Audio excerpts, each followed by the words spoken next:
तो hello guys, हम इनकर मछली बगान में सब कह के नमस्ते जोहार। तो बगान कर दुख भरी कहानी है।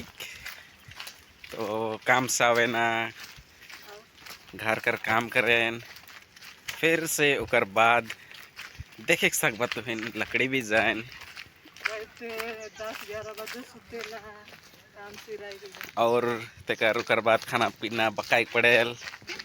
तो खाना पीना पकाए के छुआ मन के खियाए पियाए के सुताए ना, उकर बाद नीचे खाए के सुते ना और फिर से सुबह होल तो सुबह के मैंने और फिर से तैयारी करें दूसर दिन ले काम जाए के लिए। काय बजे उठे से को तो बताता तो है कह दे 3 बजे रात उठे पड़ेला जल्दी से रह के जाए पड़ेला।